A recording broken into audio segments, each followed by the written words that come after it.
On retrouve tout de suite Clément Di Roma, notre correspondant à Kigali. Comment se déroulent les commémorations ? Alors, les commémorations ont officiellement commencé ici à Kigali, avec notamment l'allumage de la flamme, comme vous l'avez mentionné, par le président Paul Kagame. Et puis, elles continuent juste derrière moi, dans ces grandes arènes de la ville. Il y aura évidemment un discours du président Paul Kagame, mais il y a en ce moment même de grandes représentations artistiques qui évoquent les massacres de 1994, évidemment, mais qui évoquent aussi la reconstruction du pays dans ces 30 longues années après les tueries qui ont fait entre 800 000 et 1 million de morts, en grande majorité Tutsis. Alors, je vous l'ai dit, ces discours ici dans les arènes qui sont derrière moi devraient évoquer principalement le futur du Rwanda. Et puis il y aura ensuite une marche à travers la ville du président avec les nombreuses délégations internationales qui sont arrivées ici. Et enfin, une veillée nocturne pour rendre hommage aux très nombreuses victimes. Où en est le Rwanda aujourd'hui dans ses relations avec ses voisins africains et avec les pays européens dont la France ?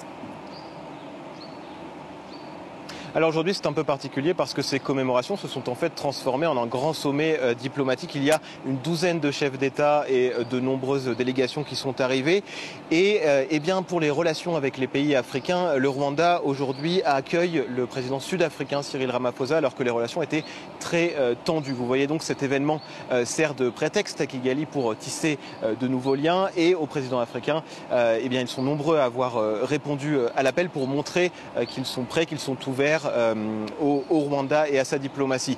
Évidemment, il y a deux grands absents, le président congolais Félix Tshisekedi et le président burundais Evariste Ndayishimiye, puisque le Rwanda est en froid avec ces deux pays qui sont pourtant des pays voisins.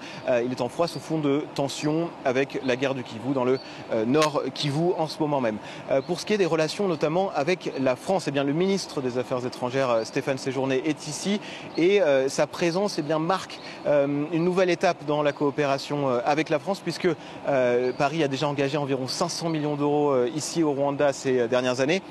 Et le ministre a annoncé hier, juste avant ces 30 ans du génocide, que la France allait investir encore 400 millions d'euros supplémentaires et donc aider le Rwanda dans son développement 30 ans après le génocide contre les Tutsis. Merci beaucoup Clément Di Roma en direct de Kigali.